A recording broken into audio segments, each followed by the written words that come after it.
Good evening, everybody. Welcome to the Moscow City Council meeting for September 15th. I am Julia Parker, and if you're expecting Mayor Betke, he is in Washington, D.C. right now advocating for us, so I am acting mayor right now.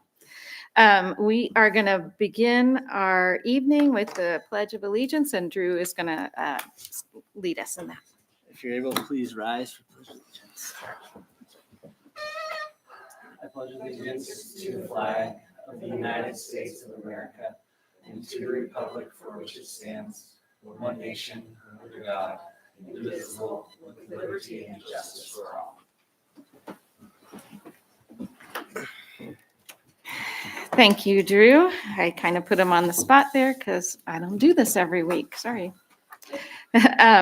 Tonight we have a proclamation.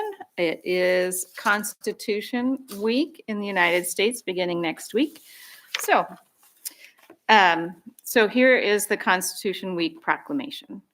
Whereas the Constitution of the United States of America, the guardian of our liberties, embodies the principles of limited government in a republic dedicated to rule by law, and whereas September 17th, 2025 marks the 238th anniversary of the drafting of the Constitution of the United States of America by the Constitutional Convention, and whereas it is fitting and proper to accord official recognition to this magnificent document and its memorable anniversary, and to the patriotic celebrations which will commemorate the occasion, and whereas Public Law 915 guarantees the issuing of a proclamation each year by the President of the United States of America designating September 17th through 23rd as Constitution Week.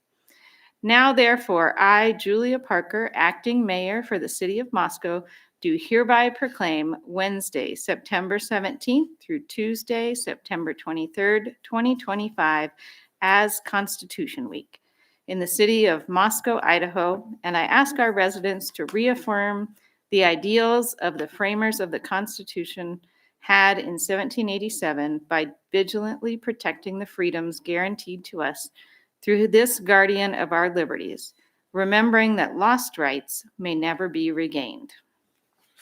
All right, and I'm going to present this proclamation to Joy Dillman. Joy, can you come up to the front?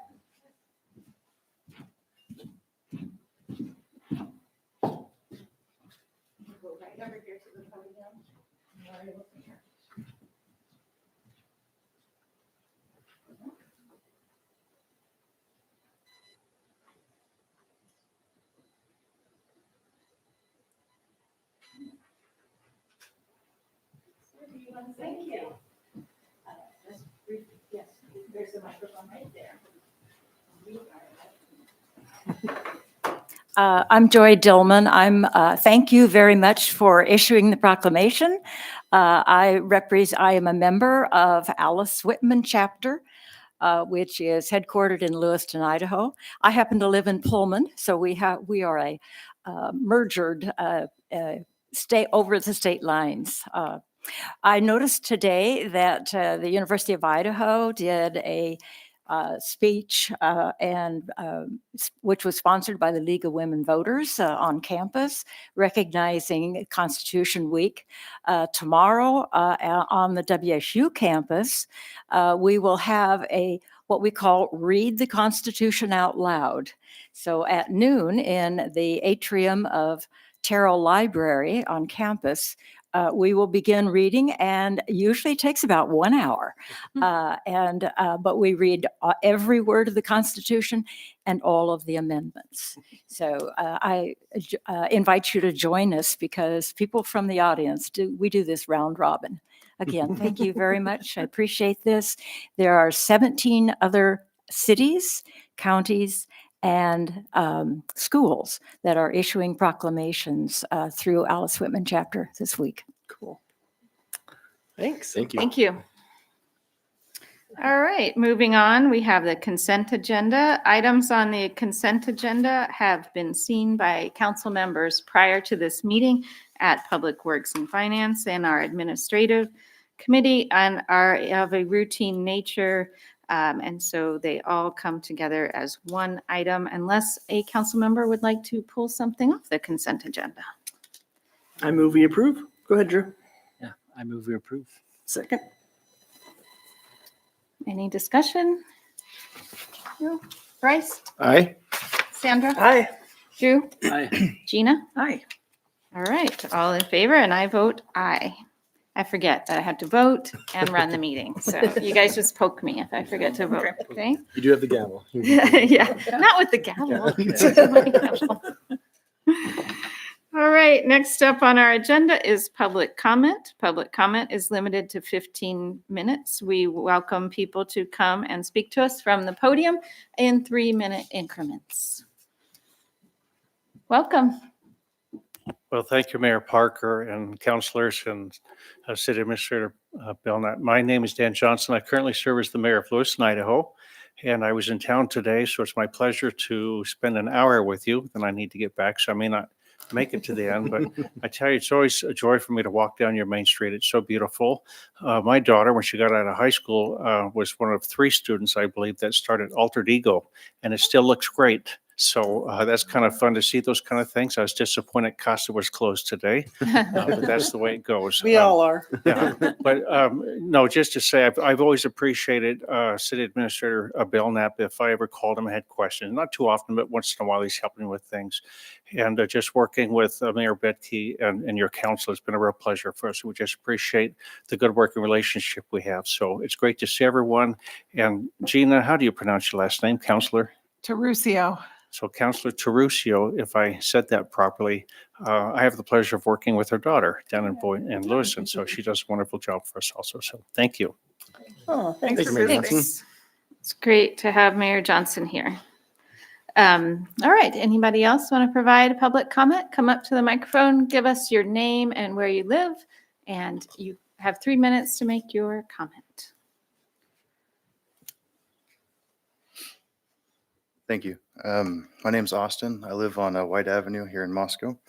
To the honorable members of the Moscow City Council, the summary of an incident that occurred on Wednesday, August 27th, 2025. Captain David Hathaway of the Moscow Police Department entered my workplace unannounced. He had demanded to speak with the top dog and behaved arrogantly and intimidatingly towards our receptionist and staff. He attempted to impose a $2,500 fine based on unfounded claims. I'd like to exercise my Fifth Amendment right on those claims. But the fine was later informally waived, raising serious concerns about its legitimacy and served primarily to intimidate rather than enforce. When I sought accountability on a different but related matter, the Moscow Police Department misled me by directing me to the Latah County Commissioners, falsely suggesting that they had oversight on the police department. This intentional misdirection obstructed my ability to seek accountability and represents a further breach of honesty and transparency of those entrusted to serve the public. The Idaho Peace Officers Code of Ethics mandates, as a law enforcement officer, my fundamental duty is to protect the innocent against deception, the weak against oppression or intimidation, and to respect the constitutional rights of all to liberty, equality, and justice. It further declares, I will never act officiously or permit my personal feelings, prejudices, animosities, or friendships to influence my decisions.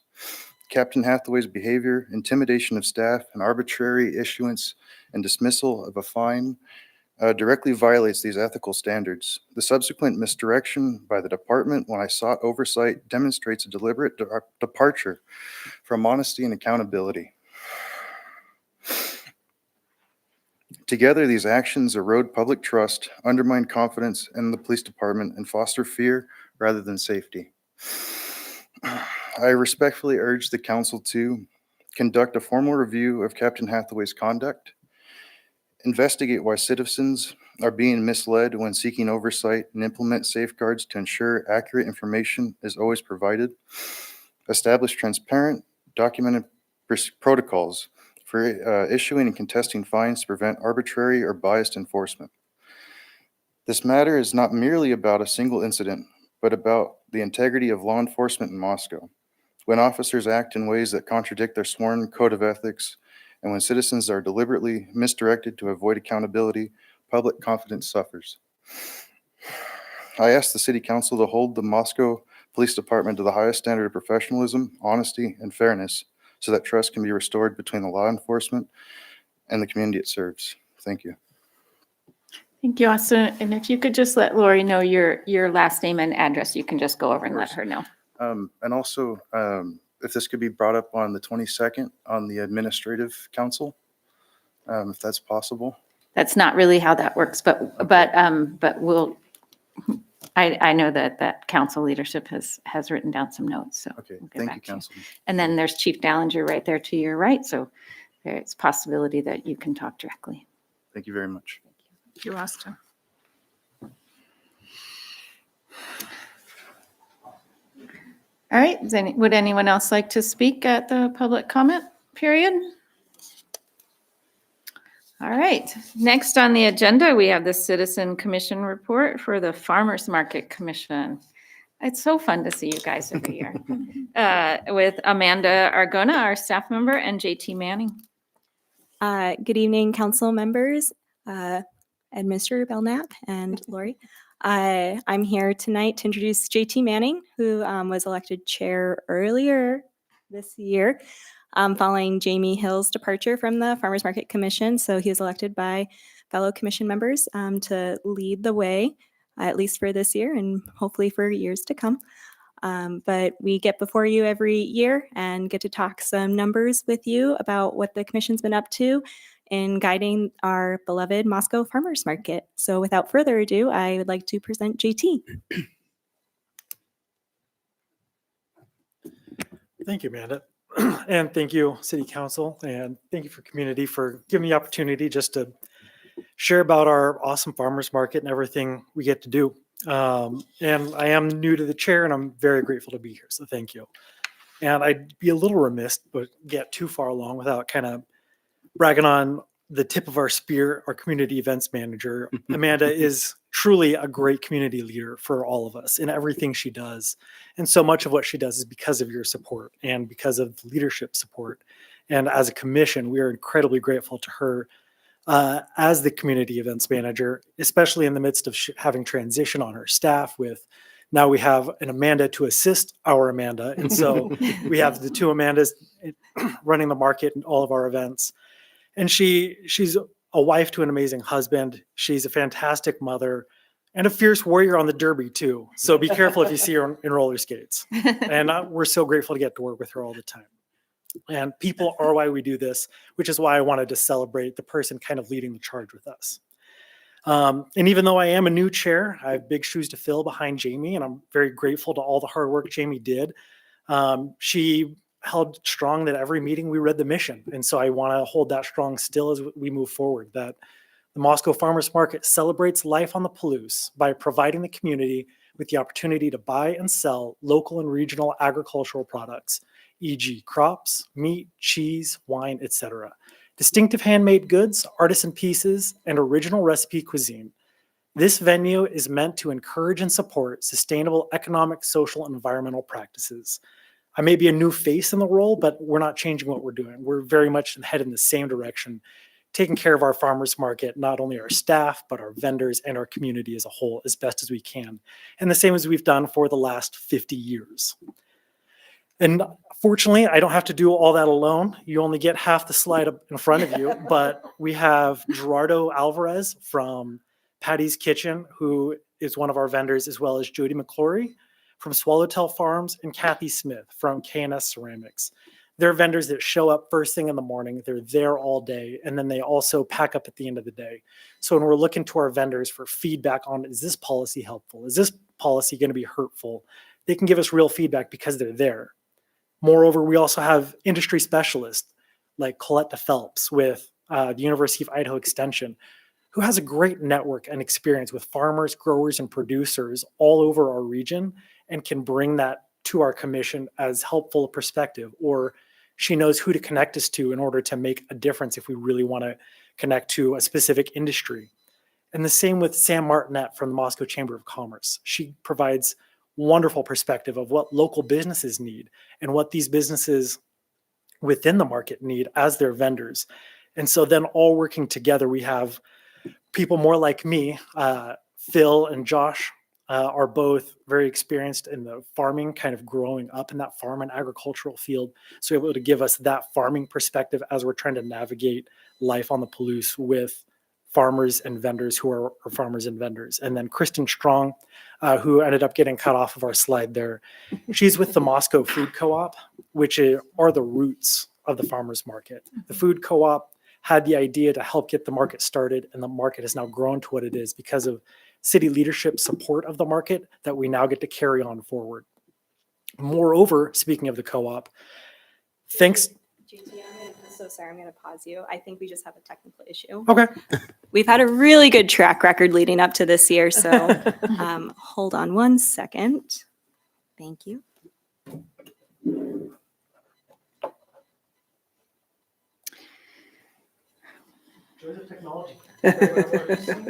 Well, I will say, I think I ate my weight in peaches this summer. So I'm trying to contribute to the market by consuming as many peaches as possible. It's good. Beatrice may have eaten her weight in pup treats too. So, pup you know. treats, yeah. And burritos. Let's try that, JT. Okay. So sorry. Thank you. Throw a technology specialist on that list for me. Yeah. So, like I was saying, thank you to the Moscow Food Co-op. We have their SNAP EBT program continuing this year, thanks to their involvement with the Moscow Farmers Market. So not only that, we do continue to have the Washington State Farmers Market Nutritional Program is available through a handful of our vendors from the Washington side, because this is about people. Those are people in need who may not be able to access our market on a normal traditional basis. And so thanks to the co-op, we were able to provide more opportunities. And with that, we try to find ways not just for creators and artisans and growers to access our market. And that's why we have our annual poster contest, so that our artists can be involved. This year, we were down to 8 submissions, where typically we have in the 20s, and we'd be looking for your help to get the word out next year so we can have more submissions for our 50th anniversary. We want to see that growth. We want the energy to continue to grow into that, so that when we do print the 300 posters, that we still have some of to distribute if you need to take anywhere, or if you have a business you'd like to see, put them up in. We'd love for you to pick up a poster. Just get in contact with the community events manager, and we'd love for those to see those around town, even more than they already are. And then the Mama Ducklings Go to the Market was this year's winner. And it really is a great representation of our market, between the wagon, the produce, the family, all coming to market. And other ways we involve artists is through the music on Friendship Square, through the face painting, the buskers, the youth vendor and young entrepreneur programs, where we provide opportunities for young entrepreneurs to get involved, trying to make as many ways for as many voices to be involved in our market as possible. Which means we do have a lot of vendors. 74% of them come from right here from on the Palouse between Layton and Whitman County. So they're right up the street, and you can drive up the street and go visit them. And we do. Now, not all of them are right up the street. That last site visit that Amanda did was in Long Creek, Oregon, 172 air miles from Moscow, quite a little bit more driving, but they're now our farthest vendor away. But these are people who are moms, dads, brothers, and sisters who had the vision and idea to bring a business to market and now have it in the market. And there are 19 new vendors this year who are now involved, bringing commerce to our community, bringing commerce to our downtown. And this is your market. Your market brought more than $2.2 million in sales last year. Your market averaged 7,500 adults and 1,300 children based on 2022's numbers. But if you use that average over 26 weeks, that's 228,000 people, or a little less than the city of Boise, visited our market all throughout the course of a single season. It's our market because of your support, your investment, your involvement is truly what makes our market what it is, because we're the people that do this every year. And you don't have to just take my word for it. Fortunately, our market ranks 21 in the nation. That was for last year's numbers. Mark, voting is currently open. If you pulled out your smartphone right now and went to bit.ly/voteps, capital V, capital P, you could scroll to the bottom and quickly vote. One vote per person, one device, please. We don't want to get your vote canceled out. But that is why our market ranks so well. And if you notice, our votes to be 24th last year were 856, which is still less than the typical 1,100 that we were seeing for the typical farmers market poster competition. So we still have a long ways to go, being at 462, and we'd love to see that continue to climb, because I truly do believe we have one of the top 10 best markets in the nation. And even as much as we've already done this year, as much as Amanda and her team have already done this year, we still have the Halloween costume contest coming up. My family and I were discussing this yesterday at dinner. What are we going to do for our costumes? So if you want to bring your costumes, your family, your friends, we would love to have you. If you're participating, wonderful. It's a great competition and a great time. If you don't want to compete, please bring your family and friends that do want to compete and celebrate them, because it really is so great to see young families, to see older generation, so many people that just want to participate in what we do every year. Moreover, next year is going to be our 50th season. In certain ways, our 50th season's already begun. And as we look towards that, we've begun a lot of anniversary celebrations, ways we would love to see you as city council involved, ways that we would love to see you as our community involved as we can celebrate 50 years of a farmer's market. We want to bring you in because you are our community. You are what makes Moscow's farmer's market amazing. And we want to continue that every year beyond this year. So I don't have much more to add. We are looking forward to our craft and food juries again next year. We're looking forward to our poster and art design for the 50th anniversary poster. But otherwise, I'd love to have some of your questions and feedback, or if you just have a moment to vote, glad to have that. You all you're allowed to get out your cell phones now. Go to that. Please. All right, questions, comments? Go ahead. Bryce was first. Bryce was first. Okay.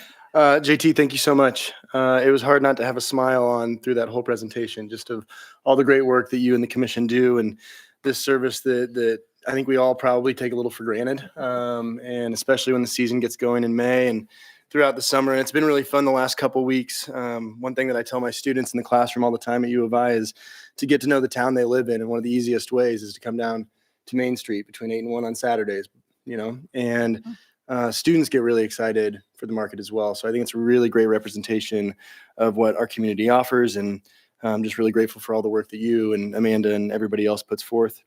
I do have just a couple of questions. I am curious, what are the processes for this youth vendor program and the young entrepreneur?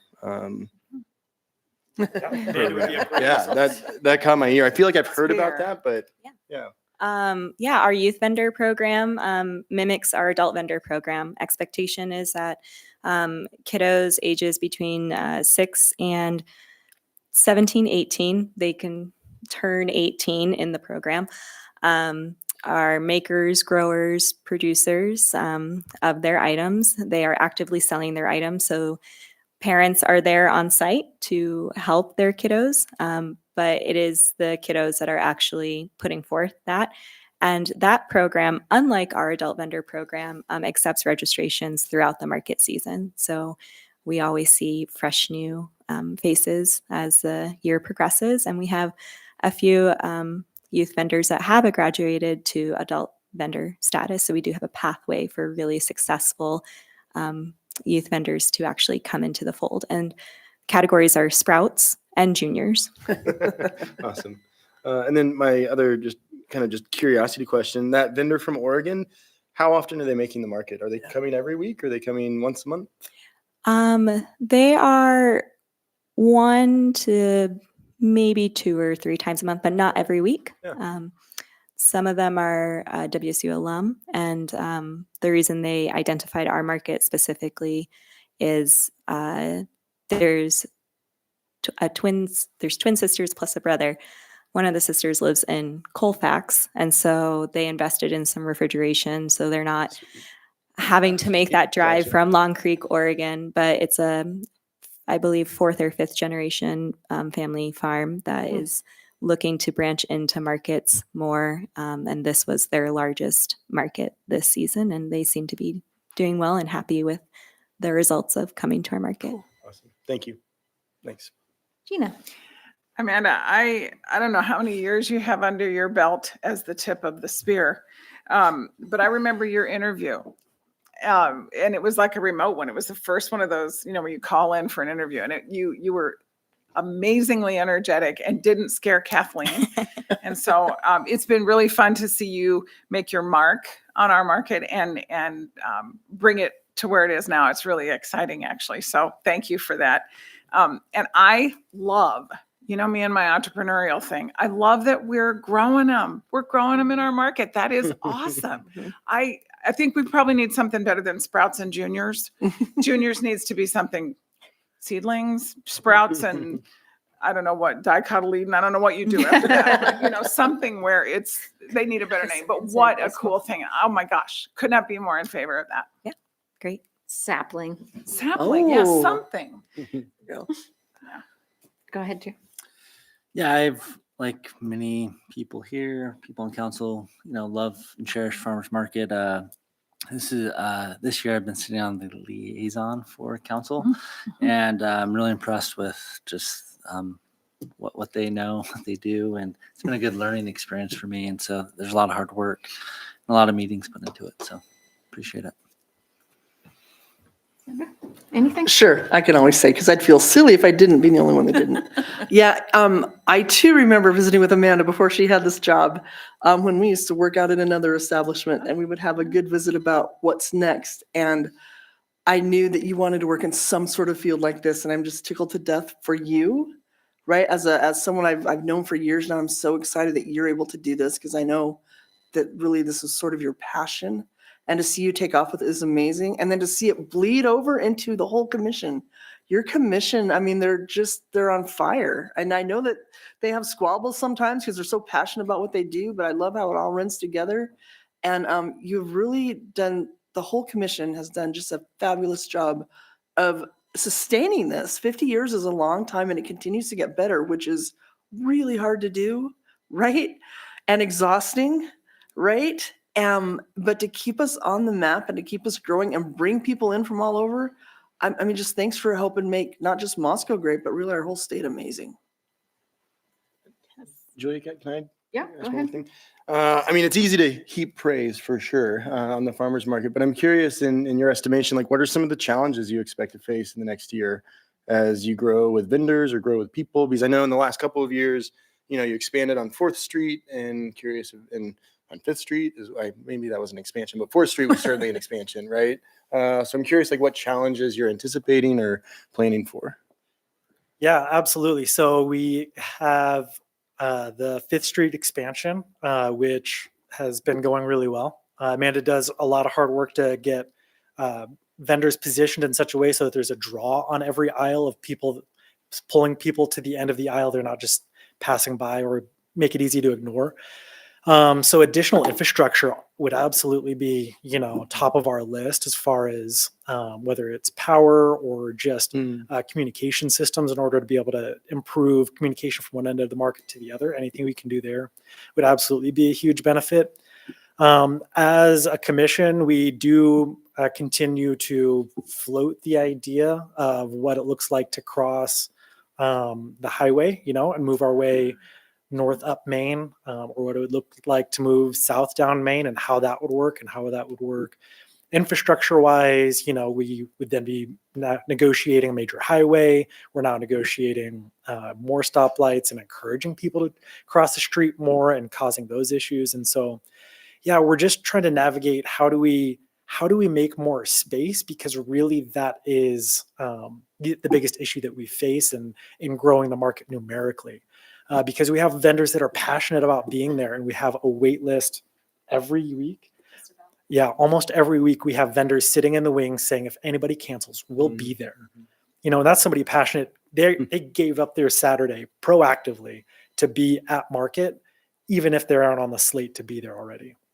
So those are probably the biggest things at this point. And it's hard to be in the midst of a year where we're celebrating a 50th anniversary and get hung up on the things that we'd love to see. But those are truly that our wish list that I can think of. Anything I'm missing. Yeah. Great. No, I appreciate that, JT. Thank you. You betcha. Thanks. Any last comments? Anybody? Thanks for all you do. I know I've been the liaison for that commission too, and I know that you all work hard, so thank you. Thank you very much. Everybody vote. Now, everybody get your smartphone out. Okay, next on the agenda is a public hearing for the Park Valley Addition preliminary plat, and Mike Ray is going to present for us. Thank you, Your Honor, Council. I'm sorry, Mike, so I explain now. Sorry, yeah. All right, let me explain how this works while Mike sets up. Okay, since this is a public hearing, we will have our staff member, Mike Ray, present, and then he will receive questions from the council. We'll have public comment periods that are open for those in favor of the preliminary plat. Those opposed to the plat will have comments of a neutral nature, and then the council deliberates, and then they vote. So, thank you. Go ahead. Thank you again, Your Honor, Council. So before you tonight, we have a public hearing. This is a proposed. Sorry, I preliminary- have to open the public hearing. Public hearing is open. This is a public hearing, a proposed preliminary subdivision plat. The property is 4.59 acres in size. It's within existing Southgate Third Edition and located at the east of the current termini of Granville and Castleford Streets. And the applicant's Mike Salisbury is requesting a preliminary plat of the 4.59 acre area to create 12 lots ranging from 7,200 to 59,241 square feet in size. This is referred to as Park Valley subdivision, and it was originally platted as Phase 3 of the Southgate Third Edition. The applicant's requesting a replat of the property. So this is the about 4.5 acre property highlighted in red, the center of your screen. You can see the existing platted property within Southgate Third Edition Phase 3. You can see the lot configuration and Castleford Street, Kismet Court, and then Granville Street. This is Milton Arthur Park, located here to the north, primarily surrounded by single-family residential, although there is a couple duplexes on Chelsea Court located here. This is U of I Parker Farm located to the east. That's within Latah County. And then Robinson Park Road there to the north. So a little bit of background. Many of you are probably familiar with this proposal in 2021. The proposed preliminary replat and rezone of the property were approved by council. The plat was approved with one condition, that a right-of-way vacation request shall be approved by the council prior to the final plat. And then the rezone to R3 had one condition as well, that all the lots be limited to detached single-family dwellings. And then following that up, November 1st of 2021, the right-of-way vacation request for Granville Street and Kismet Court, public right-of-way, were subsequently approved by City Council. So the final plat documents were not submitted by the applicant within 18 months required by our city code, so the preliminary plat approval expired. And the applicant's now submitted again the preliminary plat for review by Planning and Zoning Commission as well as City Council. So just a closer view of that property. This is a contour map, so you can see fairly extreme topography there as you head to the southeast. Then you have a ridge located here. Looking at the comp plan designation, it's auto urban residential. So what that is, it contains predominantly single-family detached homes on lots ranging from 7,000 to 11,000 square feet in size, more isolated from surrounding uses, which may require residents to rely more on automobile transportation. Anticipated to be developed for low to moderate density residential uses, densities 3 to 6 units per acre, which could include a mixture of single-family, twin home, townhouse dwellings.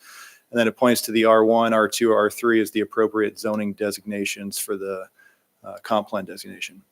So it brings us to the zoning configuration of the area. It's the R3, as I mentioned previously. You've got some R1 within the county, is ag forest here, and then R1 to the south as well. So looking at the R3 zone provides for an increase over the density allowed by R2 by permitting different types of housing construction. Appropriate where activity levels are moderate, terrain permits construction of somewhat larger structures, and where public systems and neighborhood facilities can accommodate a greater intensity of land use, of course, guided by the comp plan. And as I mentioned previously, that 2021 rezone had the condition that limits to single family dwellings. So it brings us to the Park Valley preliminary plat. There's 12 lots, 7,200 to 59,241 square feet in size. A minimum lot size for the R3 zone, 6,000 square feet, and 60 feet for the minimum lot width. It includes the extension of Granville and Castleford streets, and then a proposed pedestrian sidewalk to Milton Arthur Park. And so this is the preliminary plat. You can see the extension of Granville to Castleford with the T intersection. This is the park, and then there'll be the pedestrian sidewalk connection located along those common property lines of those two lots there. And this will be a temporary cul-de-sac fire truck turnaround located at the end of the street there. So Granville Street's a local neighborhood street, 28 feet in width. There's curb gutter sidewalks on both sides of the street, non-street parking on one side, and Castleford is a local street as well. That's 34 feet in width, and curb gutter sidewalks on both sides and on-street parking on both sides as well. So water, sanitary sewer, storm sewer mains are extended to the property within Granville Street and Castleford Street. Looking at the parkland dedication was previously satisfied within Southgate 3rd Edition. So that included dedication, grading, hydro seeding of Milton Arthur Park. So no further dedications required as part of this plat. Planning and Zoning Commission did conduct a public hearing, occurred earlier this year on August 13th. They recommended approval of the plat with no conditions. Staff's recommendation to the council is to conduct a public hearing upon the plat, and upon consideration of any testimony presented, approve the preliminary plat for Park Valley Edition and adopt P&Z's RCS document. So I'd certainly try to answer any questions you had. Thank you. All right, questions? Really, nobody? Okay. I mean, I'll ask something to make sure that something's, so Mike, in this, from one of the earlier slides and from what we were reviewing, one of the main hangups here was the expiration of the plat. Is that, or the? Yeah, if they don't proceed to the final plat stage, those documents aren't submitted, then essentially the preliminary approval expires. Okay. So that's why the applicant had to resubmit. We're back in that essentially mix. the same proposal. Okay, great. Thank you for the clarification. All right, if there's no questions now, we will open this up to public comment. Do we have anyone who would like to speak in favor of the proposal?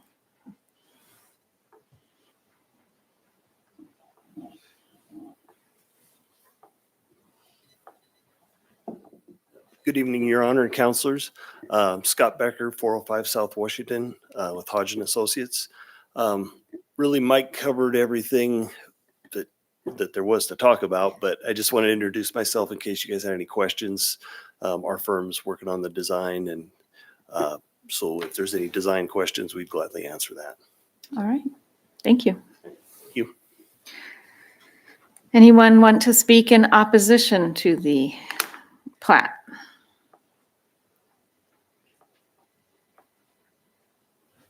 Anyone want to speak, sorry, in a neutral manner on the plat? I don't know how to fit that into the. All right, so so then the public hearing's closed, right? Okay, the public hearing is closed, and we have time for deliberations and a vote. Or just a motion and a vote. Your Honor, I'll try a motion. Great. I move that we approve the preliminary plat for Park Valley Edition and adopt the Planning and Zoning Commission reason statement of relevant criteria. Second. All right, Gina, Aye. Drew, Aye. Sandra, Aye. Bryce, Aye. and I vote aye. Okay.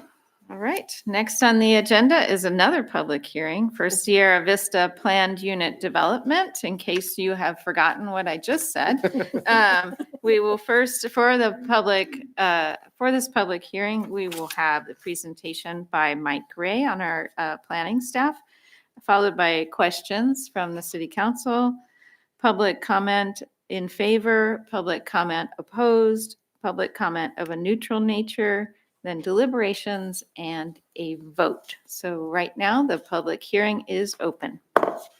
Thank you, Your Honor, Council. So this is the adjacent property. It's 2.97 acres in size, and there's a proposed preliminary subdivision plat and PUD. This is Southgate 3rd Edition again, and it's located at the east of the current terminuses of Granville Street and Castleford Street. So the applicant, once again, is Mike Salisbury. Is requesting this PUD and preliminary plat to create 8 lots ranging from 9,189 to 19,589 square feet in size. This subdivision is referred to as Sierra Vista subdivision. So originally platted as Phase 3 of Southgate 3rd Edition, like the previous application.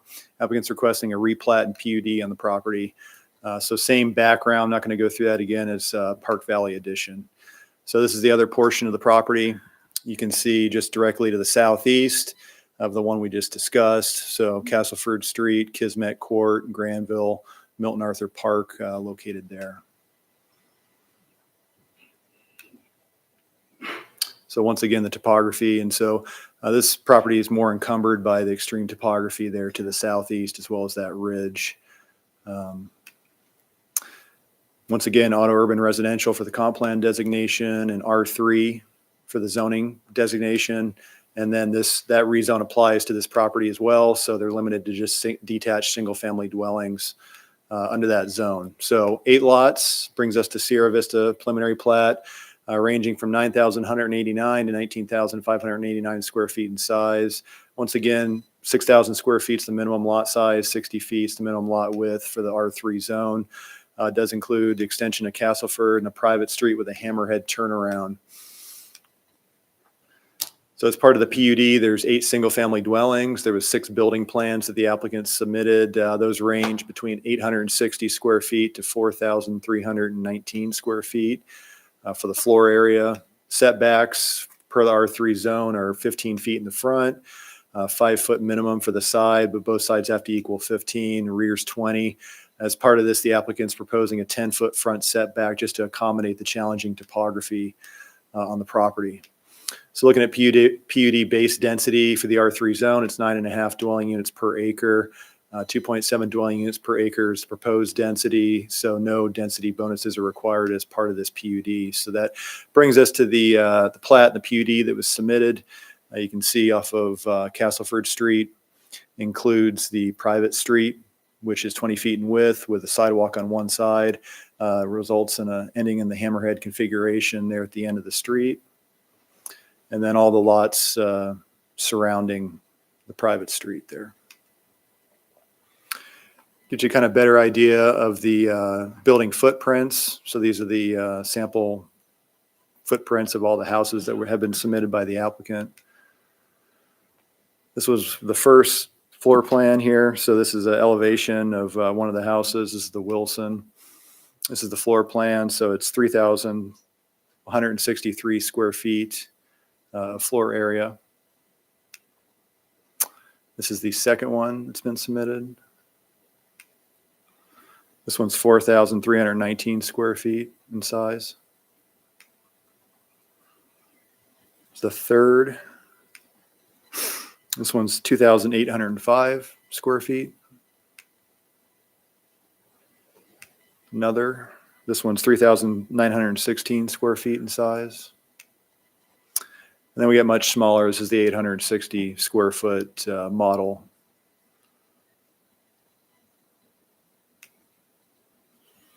And then the last elevation floor plan that's been submitted by the applicant as part of this.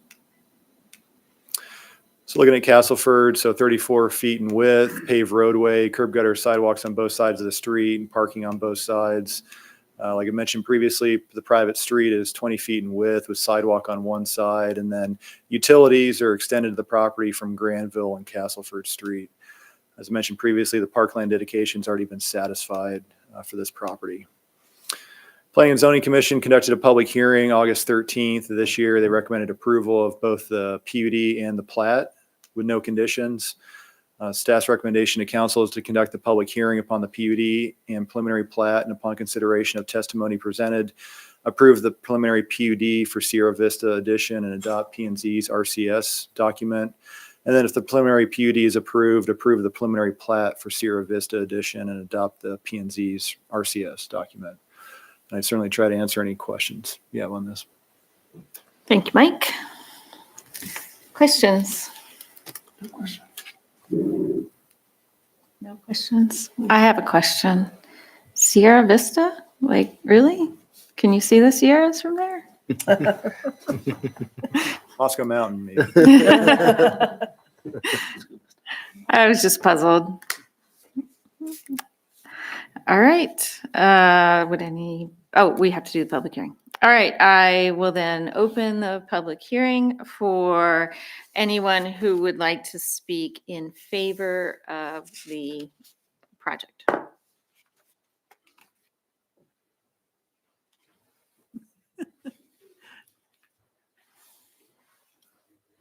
Good evening again, Scott Becker, 405 South Washington. Once again, Mike covered all the bases, but here to answer any questions you might have. So. Okay, Sierra Vista? As a fun challenge, you should sit down some evening and just try to come up with subdivision names. I find it a little more challenging than you think. I'm not hassling. I'm just. No, I was just puzzled. I've had to do that before. It's like, I don't know. No, that's all taken. That one's taken. This one doesn't Sounds work. good. So yeah, I like it. You like it? Thank you. Thanks. All right.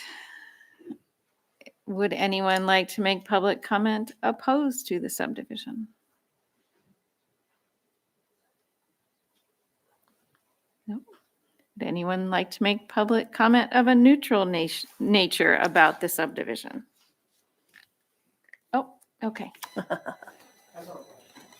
You can state your name and where you live and let us know what you think. My name's Scott Sunmer. I live at 106 South Hayes.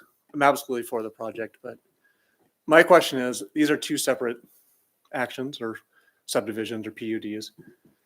This one's connecting to the right of way of the other project. So if the other project, as before, goes away, this one's actually not connected to the right of way.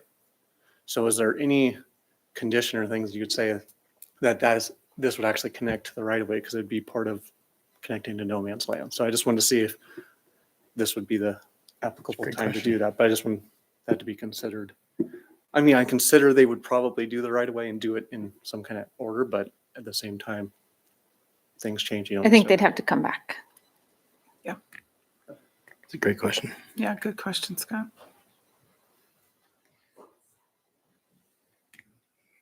Do you have anything to say to that? Bill We're all kind of shooting a look at you. or Mike? If they didn't have access to the right of way, the project cannot be developed. So it is contingent upon having that access. So I don't think there's any need to impose a special condition related to that. Okay, Thank you. All right, deliberations. Nobody had, I'm closing the public hearing. Anybody have any deliberations? Does anybody have a motion? I'll do it. I kind of like doing it. I move we approve the preliminary PUD for Sierra Vista addition with no conditions and adopt the Planning and Zoning Commission reason statement of relevant criteria. Second. All right, Sandra. Aye. Bryce. Aye. Drew. Aye. Gina. Aye. I vote aye. Thank you, Mike. I think we have. We have to do one No, more. we have to do I'll one make a more? Second Yep. one. Yeah. Oh, you have to do, okay. Your Honor, I move we approve the preliminary plat for Sierra Vista addition with no conditions and adopt the Planning and Zoning Commission reason statement of relevant criteria. Didn't I say that twice? It's different? Okay.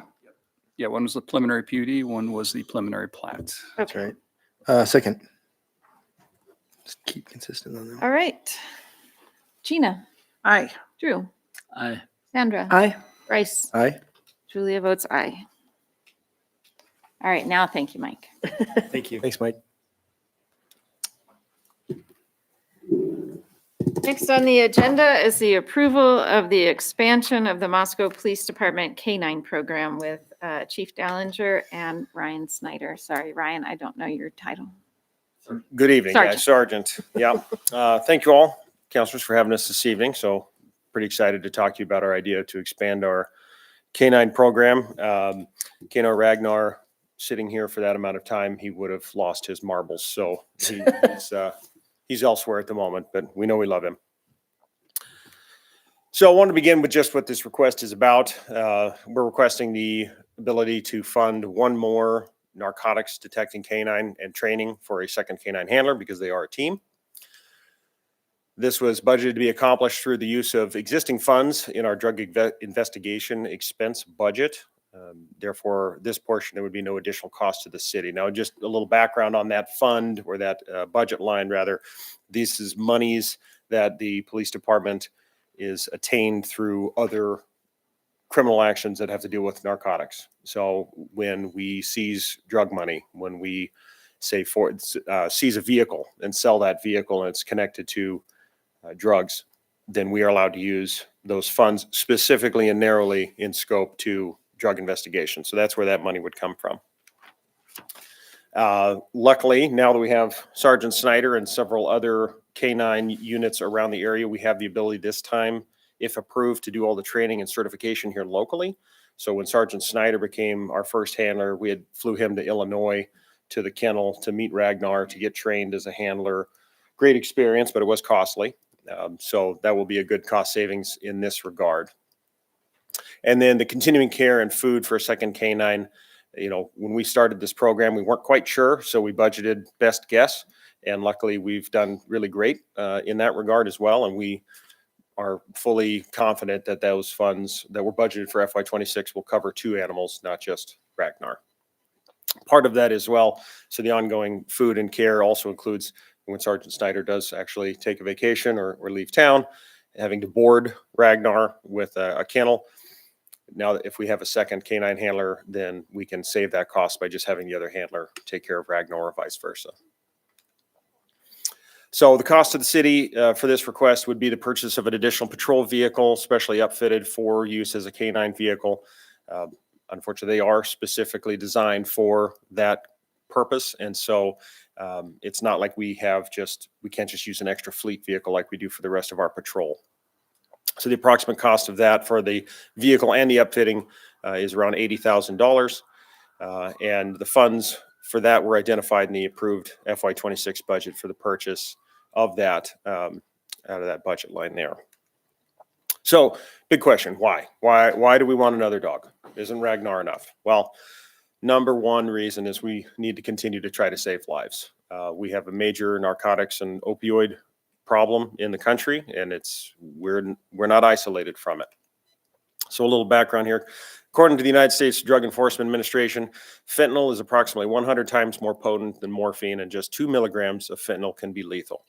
Fentanyl is found in many different forms, but is commonly in either a powder or pill form, and we have seen both. We've actually had an uptick recently in powdered fentanyl, which is even more dangerous because it can aerosolize very easily. Counterfeit pills, they look like prescription pills, which I'll show you an example of that here in a moment, is something we see often. And they can contain anywhere from 0.02 to 5.1 milligrams of fentanyl each. And 42% of the pills that the DEA tested found they had at least the 2 milligrams, which is considered the lethal dose in them. And it's estimated that a kilogram of fentanyl has the potential to kill 500,000 people. So it's pretty scary stuff, honestly. It's terrifying. In 2023, Idaho unfortunately had 264 opioid-related overdose deaths, with 51% of those involving fentanyl. And also in 2023, the Public Health District 2, which includes us here in Latah County, we lost 14 souls to opioid-related overdose deaths, and 12 of those were determined to be fentanyl. So it is a major problem. So adding another drug detection canine dog to a small community such as ours can deliver a significant advantage, not only for our community, but elsewhere, and helping enhance our operational capacity. So here you go. This is what is commonly known on the street as blues. You can see there that they look very similar, and they are to look like oxycodone prescription pills. We are starting to see these in other forms as well they're manufactured to look like other prescription pills. So it's just extremely dangerous. If somebody gets their hands on these and they don't know what it is, it's scary. And right there is 2 milligrams of powdered fentanyl. That's how much can kill a human being. That is a pencil lead. So that also is a terrifying fact. Not to be all like doom and gloom and scary, but it is scary stuff. So Scary. So K9 Ragnar, just a little bit about him. He, since being certified, he's had over, actually, 120 seizure incidents. He's only trained to detect methamphetamine, cocaine, heroin, and just this last year became certified on fentanyl, which is actually a kind of a new process, which Sergeant Snyder may speak a little bit more to. But how do you train a dog on something so deadly? Right. They actually have a synthetic form of fentanyl that has the same odor but doesn't have the actual opioid in it, if I'm saying that correctly. Correct, yeah. So it's no danger to the animal to test on it. They still get trained on the odor. Do you have anything you want to add to Yeah, that? so it is important to note that we do, it is important to note that we do our final certification on actual fentanyl, and we do actually do some training with fentanyl too.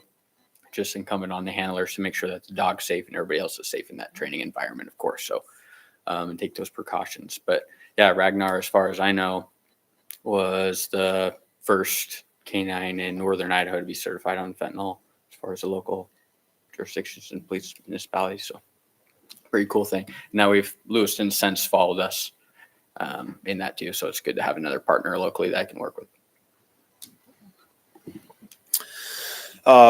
Ragnar has obviously played a big role in keeping drugs out of our community, and he continues to do so.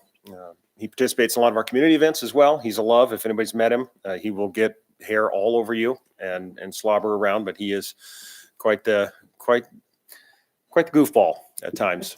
And this year, Ragnar placed second in the whole state in the Idaho Police Canine Association trials that we had up here at the Kibbe Dome. So that was a great reward to bring home.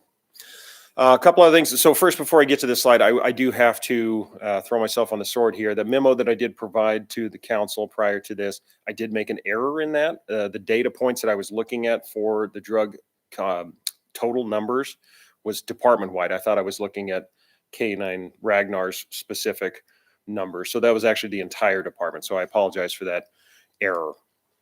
So specific to Ragnar, this is his numbers. He has helped seize 296 grams of methamphetamine. To date, 40 grams of fentanyl, which is enough to kill over 20,000 people by the DEA's numbers. He's seized several illegal firearms. Well, not he. Sergeant Snyder has. It's kind of hard without thumbs. But seized thousands of dollars related to drug activities, and he's responsible for 44 arrests. One other thing to note on those numbers that I did provide in that memo, he was an integral part of a lot of those cases as well. It's just not Sergeant Snyder's cases that are specific to Ragnar. And then my little asterisk there that is too small for anybody to read. This also doesn't account for, we've seen, K9 Ragnar has a huge deterrent effect as well. And we've heard that on, for lack of a better term, the street, people saying, boy, be really careful in Moscow because they've got Ragnar and they're really not, you don't want to play around with bringing drugs around here, which is great. We want to hear that.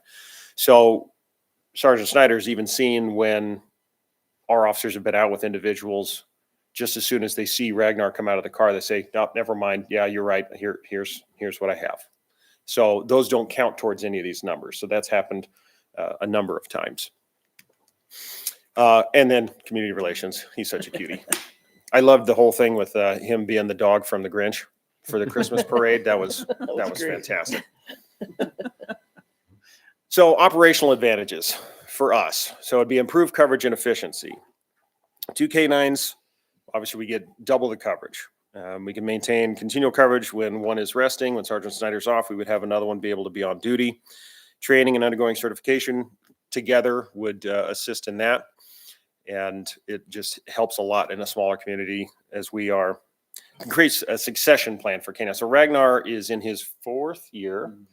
So typically canines, their lifespan or working lifespan is about 7 years, and then they need to retire. So this would allow us the ability to have an animal continually succeeding the other one, so we wouldn't have a lapse in coverage of this very vital role. Dual team capacity allows for more flexible scheduling and faster response to callouts. So callouts, just for everybody's, that's when, say, Sergeant Snyder is off and an officer has a tip or has some information that a canine might be able to be useful. They will actually call him at home and he will activate and bring Ragnar in to look for those things. No. Oh, go ahead. Mind. Yep.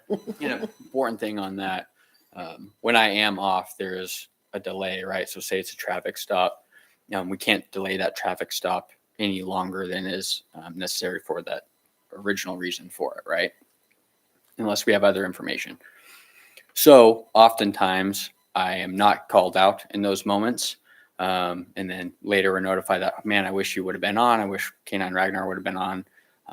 And we could have done something about what we believe is going on. We have some information that told us that this was happening, but we just weren't able to act on that. And that happens very often, unfortunately.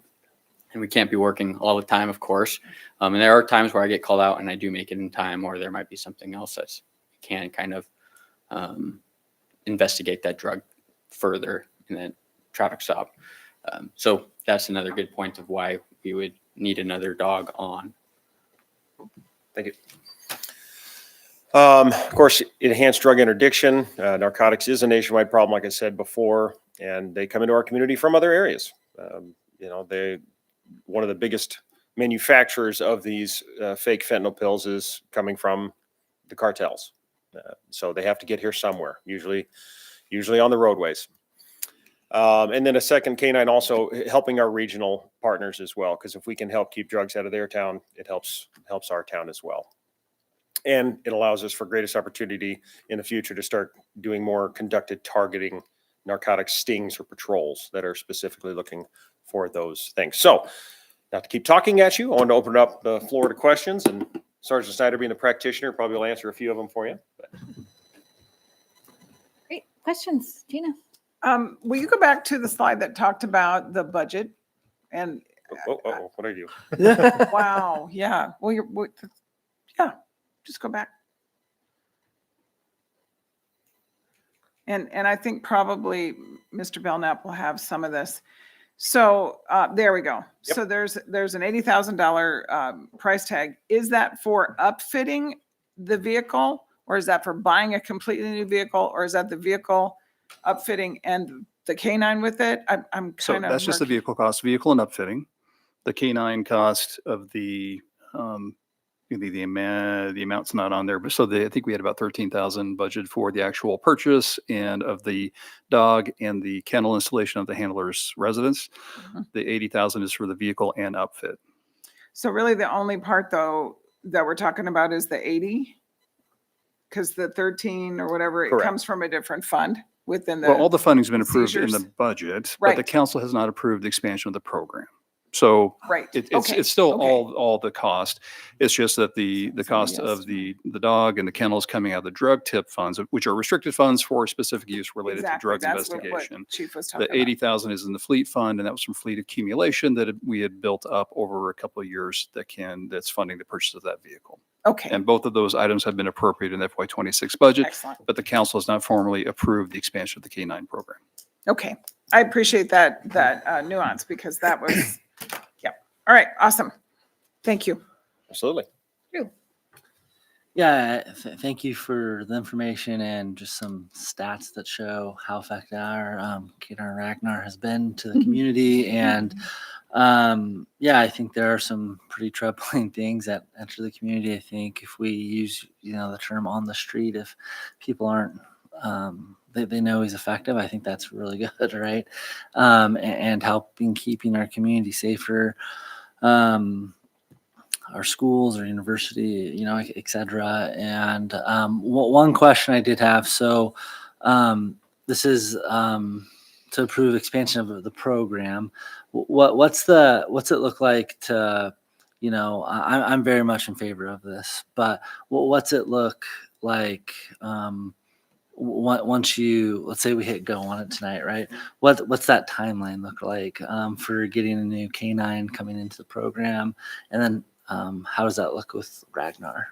So are you talking about the timeline for getting the new unit up and running? Mhm. Yeah. I think Sergeant Steiner could talk to that, how long the training typically takes for certification. Yes. So the initial training is a 160-hour course, is what you have to have for to be certified in Idaho. And then you go through a certification process on top of that, after that. So in getting the dog, we just have to contact some sort of distributor, which we've been in contact with them in the past, and it's pretty easy to do. There's dogs born all the time. They make sure that they are up and ready, and they select them. So it's just really a matter of getting this going, and then we can get that handler, whoever we select as the next handler, into that training. So it won't be a few months before the handler's actually on the street. Does that make sense? Yeah. Thank you. Your Honor. Sandra? Yeah, I have sorry.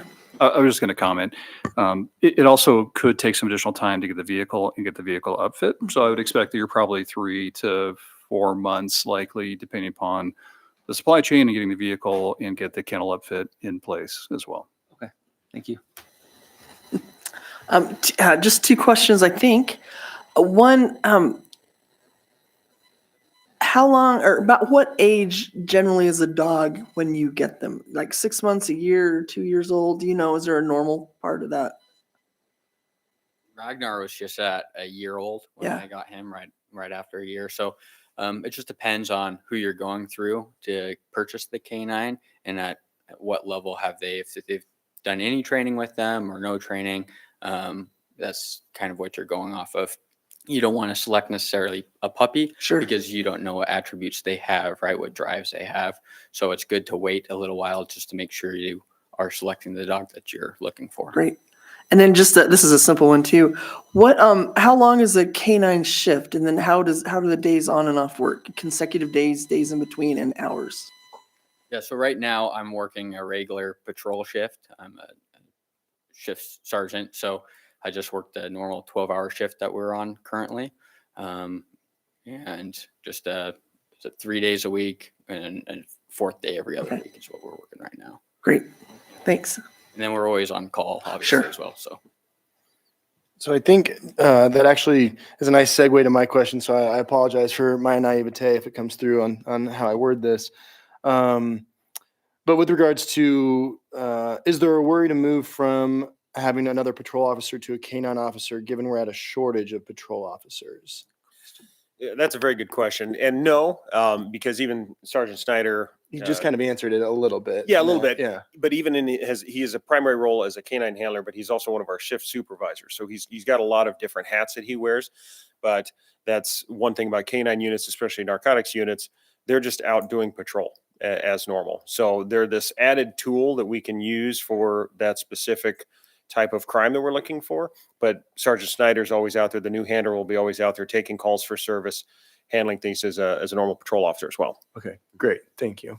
There was a brief impression of you moved from patrol officer to canine specific officer. And I just wanted to make sure that we weren't cutting something. Yeah, cutting something to add something. Yep, absolutely. And my hope is, knock on wood, this is wood, right? Okay. That our recruitment is improving. We do have hopefully a lot of people coming into the agency.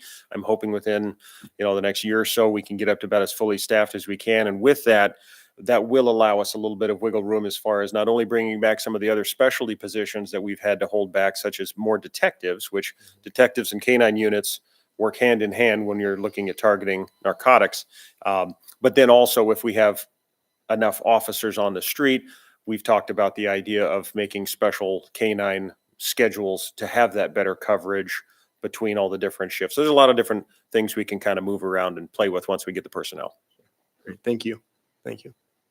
Gina, you had another question? Just an additional budget question. The training that you spoke of, the 160 hours, that's in the budget already approved too?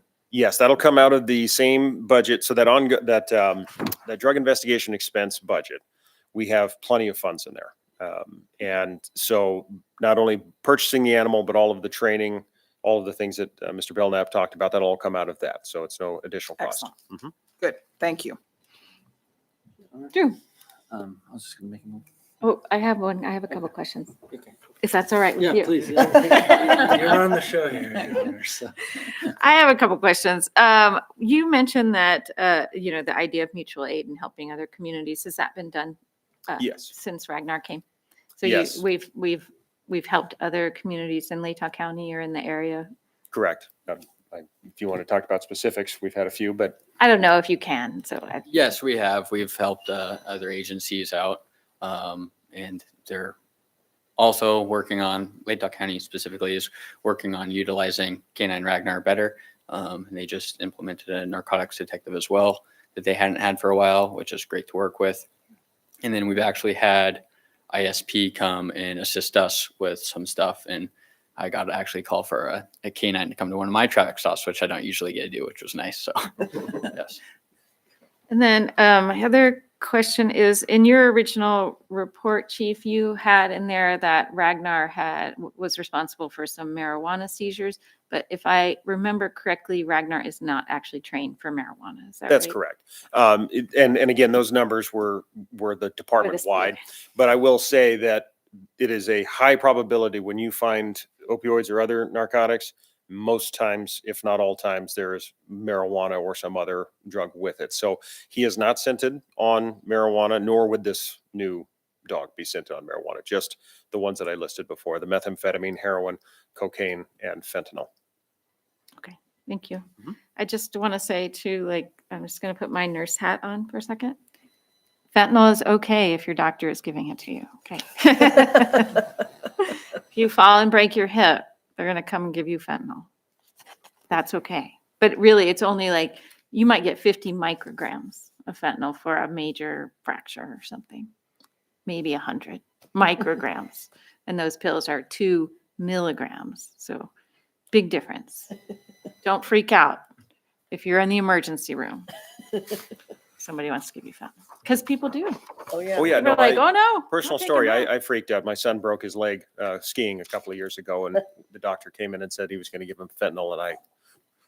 What? No, you're not. Yeah. Yeah. So I understand that. Okay. All right. I believe Drew had something to say. I move we approve the expansion of the Moscow Police Department K9 program. Second, third, fourth. All right. Gina, Aye. Drew, Aye. Sandra, Aye. Bryce, Aye. and Julia votes yes. Aye. Thank you. Thank you. Thank you. Good job, guys. Tell Ragnar hi. Tell your dog we said We're hi. a little sad he didn't come today, but we understand. And we'd like another cute dog. Yeah, well, they're all cute. I'll let you go. You're fine. You're fine. With a cool name. The chief called him the unit. And I was like, can we name him Unit? Okay, next on the agenda is the Whitman County Build Grant Application Memorandum of Understanding. And Bill Belknap's going to present for us. Thank you, Your Honor. To provide a little bit of background on this topic, so I think it was spring of last year, we became aware that Whitman County was pursuing or planning to apply for a build grant, which is a federal transportation grant, to help fund improvements to Sand and Kirkendall roads as a alternative for freight traffic. And I did want to clarify, I think there was a term used in an article that ran the paper of a bypass. And what we're really talking about is a truck route. And those are kind of two different things. Bypass would be a state highway that's being constructed to go around a city, where a truck route is just an improvement to existing surface roads, oftentimes to provide an alternate route for heavy truck traffic to take. So that's really what we're talking about tonight, not really a bypass. But we became aware of the county's interest, and Pullman, the city of Pullman and Whitman County have been working to try to identify alternatives to help reduce truck traffic in the downtown core. They estimate they have between 1,400 and 1,500 heavy trucks passing through their downtown every day, and are really looking for solutions that could help reduce that traffic downtown. Whitman County felt the improvements to Kirkendall Sand Road could be a good alternative. And I'll talk a little bit about traffic flows and why that is. But initially, when we became aware of that, it caused us some concern. The city owns a bridge right at the city's western boundary on West Spruce River Drive. At that point in time, we hadn't received a grant, which we now have, to replace that bridge. So we had concerns that there would be improvements made, from the Washington line to the west to 195. And then we'd have potentially more truck traffic across our bridge that was in poor shape. And then the rest of West Spruce River Drive as well. It's been improving slowly. We've been getting it widened, curbing and sidewalks, but there's still sections, especially along the city's ball field property, where we don't have curb and sidewalks or bike lanes on that south side. So we were a little bit concerned about that heavy truck traffic. Again, the ultimate goals I talked about before, we were concerned with those improvements, and we reached out and engaged in a conversation with Whitman County, expressing our concerns, and kind of came to a conclusion that maybe it'd be beneficial to both entities to participate in this program so that we could get improvements to all of our corridors. And this is probably one of the few potential east-west corridors that would make sense and help take some of the pressure off the Pullman Highway that just leads to downtown and some of the congestion that we have during the AM and PM commute hours. So we began a conversation last year about pursuing a joint grant application underneath the BUILD program. The year kind of ran up on us fairly quickly, so we didn't get it submitted by the January application deadline, but we've been continuing that dialogue. Then in early 2025, so early this year, the Palouse Regional Transportation Planning Organization initiated a freight alternative study that was just concluded in June of this year. And that really take a look at all the potential alternatives that were available to help reduce truck traffic in downtown Pullman, and kind of went through a list of those options. The goal of that study, again, was to explore those alternate freight routes that could reduce truck traffic in downtown Pullman. And it was completed by Welch Comer and Kittleson Associates, who were the consultants that worked on that study. So as I mentioned, and these are just some images from that study, really in the core downtown between Grand and Main, they were estimating between 1,400 and 1,500 trucks per day were traveling through Pullman. They estimated about 700, so about half of those either had a destination or were originating within Pullman. So you aren't going to divert those trips because they're either coming or going from Pullman. But there was a very strong east-west flow. So they were estimating approximately 300 of those trips were coming from the west, west, 300 are coming from or eastbound. And then the north-south flows are quite a bit lighter. So about maybe 50 trucks per day, they were estimating coming from the north and south, which makes sense because the bypass of 195, if you're heading north-south, you can just bypass Pullman on 195. But that east-west flow was probably the largest contributor to trucks traveling through the community every day. Part of the study looked at agricultural freight traffic. And so this is kind of a heat map of grain silo and storage facilities across eastern Washington. So really the thought here of there's a lot of farmlands, growers and producers that are located east of town, and the storage facilities and shipping facilities are predominantly west into eastern Washington. That prior, they kind of had an image of the flow coming from, again, the agricultural areas east of Moscow. I think the assumption is those that are farther south are likely going down to the Port of Lewis and heading down south, but those that are at kind of Moscow's level or farther to the north are more likely to be heading through Pullman and heading to the west. So it's kind of a map just showing all of the alternative corridors that they started off. So I did kind of inventory of all the routes that were previously studied, looking at different ways to help reduce that traffic in downtown Pullman. And then after that, they kind of started to hone in on those that looked like they were potentially feasible alternatives and practical for further evaluation.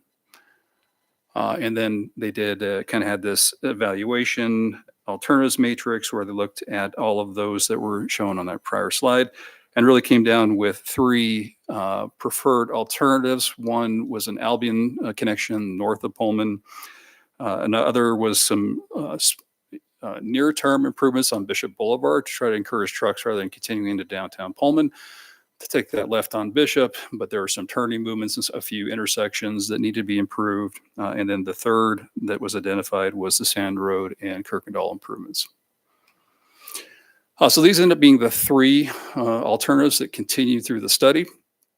We're here really tonight to talk about the Sand Road and Kirkendall project, but it is the one project out of all three that actually would probably have benefits for the city of Moscow as well. The extents of that project pick up the intersection of Mountain View and Highway 8, go south on Mountain View to East Palouse River Drive, then continue westward across to 95, and then continuing on and ultimately over to connecting to 195. So it would present the opportunity to intercept truck traffic that is coming from the east and to have it bypass through the downtown core, bypass south of downtown, and then continue on to their destinations towards the west. So the project, as they outlined it in the freight study, would include the installation of a traffic signal at Highway 8 and Mountain View intersection. There would be roadway improvements south on Mountain View to the intersection of Police River Drive, where there would be an intersection improvement. I think roundabout is what they were suggesting in that location. You'd have continued roadway improvements then to the west, and then really to city limits, and then out to the Washington state line. For us, Police River Drive is one of those historical county roads that doesn't really have a good structural base to the roadway. It's kind of one of those that's been a county road, gravel, chip sealed over time, built up over time, but it is a roadway that really does not have a good substantial roadway support section. And we continue to get pretty much on an annual basis kind of soft spots and rutting and things we have to continually maintain. Certainly no lighting, no curbing, no sidewalks, no bicycle facilities, no pedestrian facilities. And it is an area that even for people traveling from Moscow South are using to kind of avoid downtown. They'll come down Mountain View, cross Highway 8, Police River Drive to 95, and then on to the south. So even just for our local circulation, that leg from intersection of Highway 8 to 95, I think we're going to see increasing use over time, especially as we have more growth and development in the southeast and southwest portions of the community. So improvements to that would even benefit us significantly. But then continued providing an alternate route for traffic to continue westward will also be a secondary benefit to help alleviate some of the traffic volumes in the downtown core. A few trouble intersections like Washington and 3rd here, where we see that left turn movement having kind of larger delays at times. The total project cost estimate was about 18.9 million. So I think about 5.6 of that would land on our side of the line, and the rest would be over on Whitman County side. Just to review for our transportation plan, our thoroughfare plan, and our comprehensive plan, I'll kind of zoom in here on the south. Police River Drive, both east and west, are designated as a minor arterial. There is a concept of a potential bypass that would be essentially a reroute of 95. As the council's aware, ITD has been going through some alternative route analysis recently, but I don't think that's likely to be a project that we'd see in the near term. So something that provides greater mobility here on the south and continuing over to Pullman to the west, I think would be a benefit to us, because 6th Street is going to be continually restricted across the University of Idaho campus, and the campus master plan envisions closure of 6th Street at some point in time between Line and Perimeter. Highway 8 is really our only remaining kind of east-west corridor. A Street with the improvements has helped take some of the pressure off, but it's limited to where it stops at Main. And so if you're really trying to intercept traffic originating from the east of town and allow it to travel west without having to go through the downtown core, improvements to Police River Drive really are one of the few alternatives using existing roadway corridors that we have.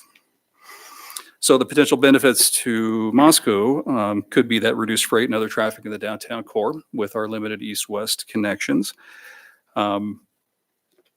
The significant federal assistance with needed transportation improvements in Moscow. And so those would include the installation of the traffic signal on State Highway 8, intersection improvements, Mountain View and East Police River Drive, and then the remaining roadway pavement section and reconstruction of that roadway on Mountain View and East and West Police River Drive. Bill Grant, which is an acronym for, better utilizing investment to leverage development. Build Transportation Grant Program is a federal transportation program to fund investments in transportation infrastructure. It's administered by the U.S. Department of Transportation, and it funds both planning and design, which is really what we'd be talking about for this application, is just planning and design, not construction.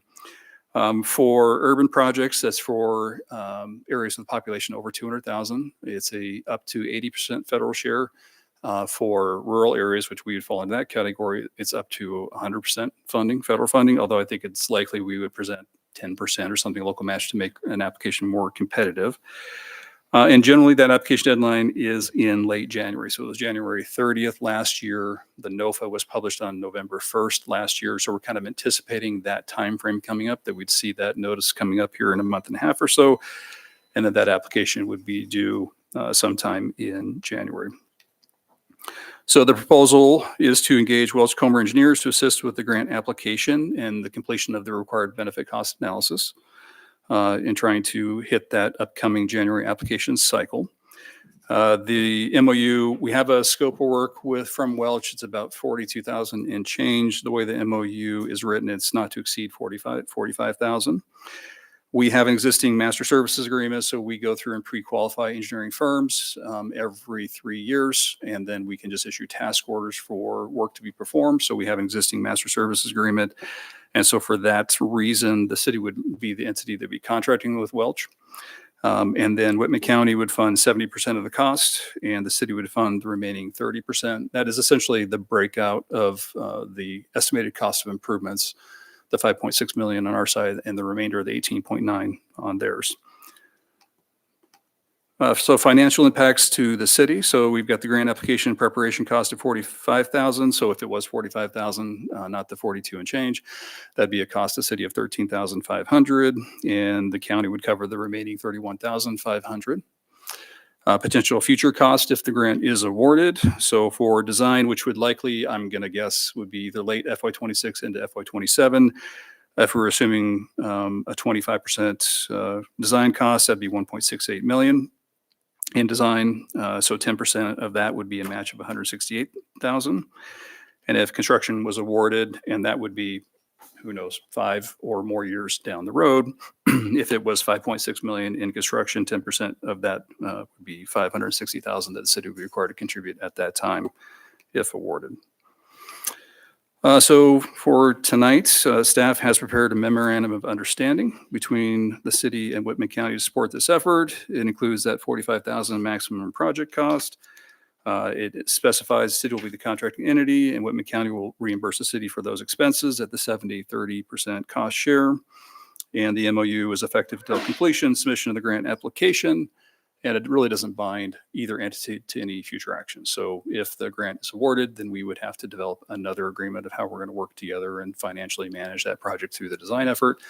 But this gets us to that grant application stage. So staff's recommendation this evening is to approve the MOU with Whitman County, and I'd be happy to try to answer any questions the council might have. Thank you, Bill. Questions, Sandra? I do. I don't, again, I have a hard time trying to figure out how to ask it, but so right now, if we say yes, we're committing our portion of that 45,000 project MOU look, correct? About 13,000. Okay, so about 13,000. So then if it comes along in a year or 18 months or 2 years and different things happen, maybe a school goes in and we're like, wow, too much traffic, this scares us, we don't want trucks coming through here, we can end it. Or if something else happens, we're like, wow, we have a whole different thing to do on Highway 8, we've come up with a better idea. Yep, sorry, we don't want to do this. We're able to be like, nope, we're not doing it now. So if we were to apply for the grant application in January, we probably would receive notice of either a grant award or not sometime probably in late summer. And then we'd enter into a grant agreement to complete the design work. And so I'd say that's probably coming into the fall of next year, where we'd be into the point of entering into an agreement to get into design for a project like this. Then that design is probably 18 to 24 month project would be my guess before you're wrapped up. So we're probably 3 years just to get design completed. I would say the alternatives are, if we don't partner, and let's say Whitman County still thinks this is the best thing for them and to alleviate truck traffic, then we're left with that traffic on our existing substandard roadways. And that is concerning. Now, we did receive a grant to replace the bridge that's at the western edge of town, and they are extending, and just to the west of that, North Fayetteville County Highway District is replacing their bridge as well. And LTAC has been able to work on realigning the curve where there's kind of a rock knob for visibility. Their scope actually ends up addressing that site visibility and blending the transition between the two bridges, which will be a large improvement. But we'll still be kind of left with our roadway the way it is, and potentially taking some additional traffic. And I think we're going to continue to see people use that corridor. So I don't know that there's a significant downside to us. They were estimating up to maybe 200 trucks per day could utilize this route. Currently, Police River Drive sees about 1,500 vehicles a day. Mountain View sees over 5,000. So I don't think, even with a couple hundred and then throw a couple 500 on top of that of passenger vehicles, take it to 2,000 or 2,500.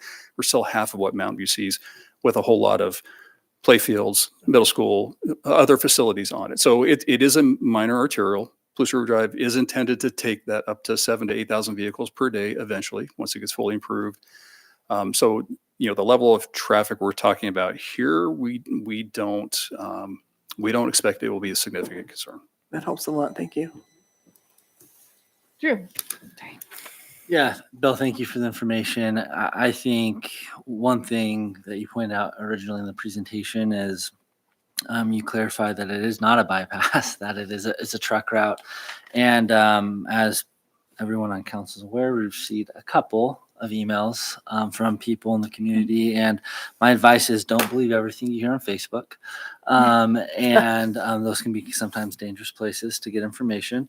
But as we look at this report, and especially we look at based of what you just talked about, Mountain View, for example, there's lots more residential along that corridor. But I think that's also a very applicable example of, Bill, please correct me, but like we've been trying to get Mountain View complete for 20 years, right? With sidewalks on both sides of the street. And so if we look at what this will actually be doing, we'll be accomplishing that for our community. And furthermore, if we look at, we want to be partners as part of the solution. And, but Whitman County, as Bill mentioned, they very well could just dump that, right? And we might not have the resources to handle that. And then if we think people are really upset, that's when they'll really be mad, right? And so this is an opportunity for us to make a really good improvement. Again, this is talking about east to west. This has nothing to talk about with going north to south. For this study, I'm not saying that's not an issue, but this is a very good solution for our community. Truck route. Gina. Bill, would you please? Thank you. Thank you, Madam Mayor. Will you go back to the slide that you had that showed the benefits to us? There were a couple cool traffic lights that I think we've all had on our Christmas wish list for at least as long as I've been on council. Yep, that Highway 8 and Mountain View intersection. I think I've been waiting for that. I've asked Santa at least 5 years.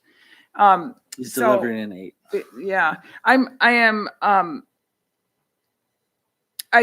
appreciate the difference, the distinction between the bypass versus the truck route. And I think we could do some marketing and make this a lot more palatable. I think the benefits, the traffic signals, the intersection improvements, this is all very positive things. My question for you along preamble to it was these improvements on our capital improvement plan. They probably weren't all together, were they?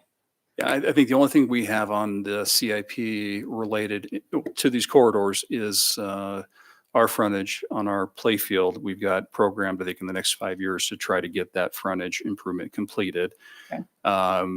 Other than that, the signal at Highway 8 and Mountain View is an ITD intersection. Right. Now ITD, I Right. think, is planning to install that signal maybe around 2029, so maybe in about 4 years. So depending upon the timing of this application and what ITD is able to accomplish, it's possible that signal could get installed in advance of construction. Yeah. But I think the other improvements, the improvements to Mountain View heading south, the improvements to Palouse River Drive, East Palouse River Drive, Mountain View intersection, and just the road. I mean, when I drive Palouse River Drive, East Palouse River Drive specifically, I just look at the liability of what we're going to be facing to reconstruct that roadway in the future to really serve what it's going to need to serve for the community long term. And if there's an opportunity for us to secure $5.6 million in federal grant funds to help us do that, that would be significant to the community. I agree. And I think your paragraph right there helps with the argument of why isn't it emergency on the behalf of Whitman County, something that changes our plans. And this is why.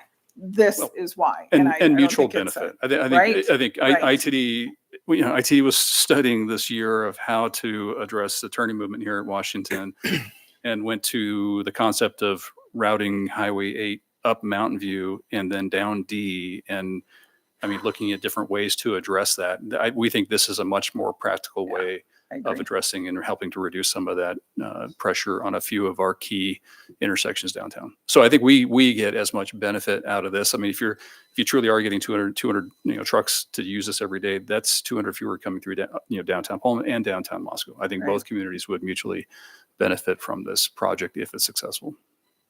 Okay, yeah, thank you. So I Bryce. appreciate the questions and comments from my fellow counselors up here, which you asked and said most of the things that I came prepared for.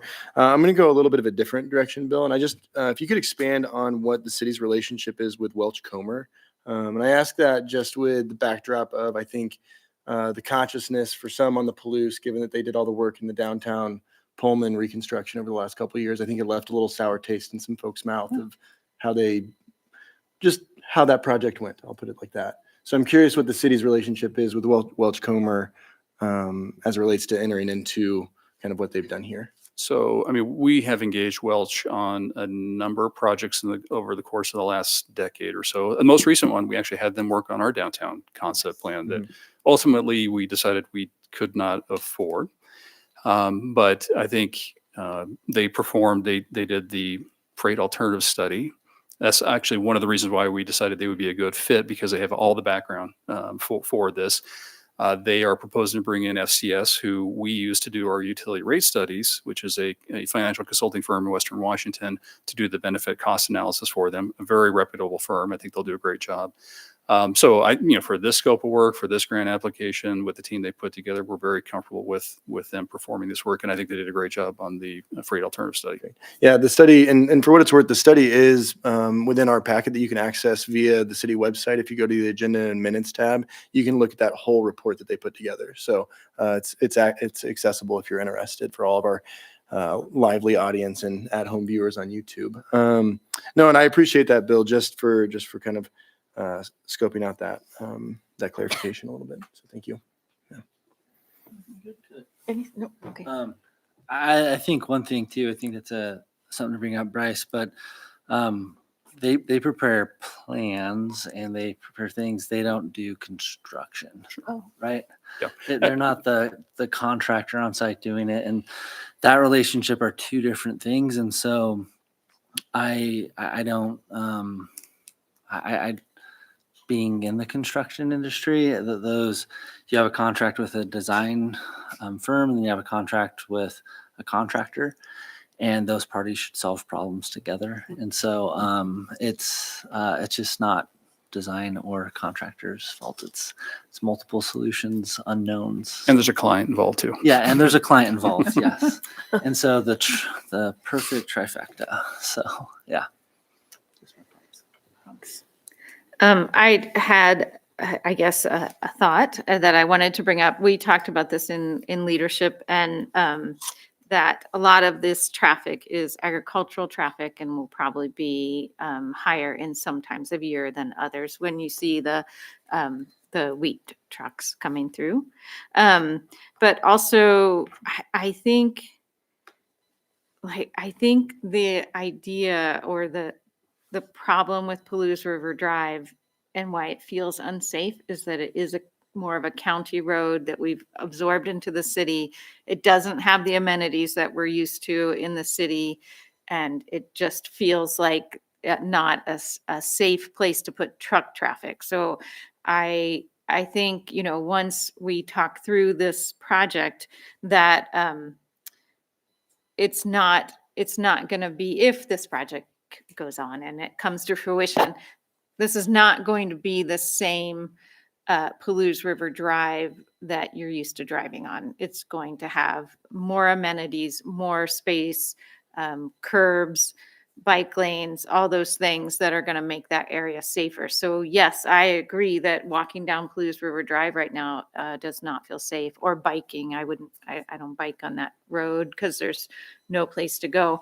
But I think as we move into this project, it'll allow us to make Palouse River Drive a better route for everybody. So that was just my thought process in going through all this, because I harp on Palouse River Drive too, and how it doesn't feel very safe, but this is kind of maybe could potentially be a win-win for us.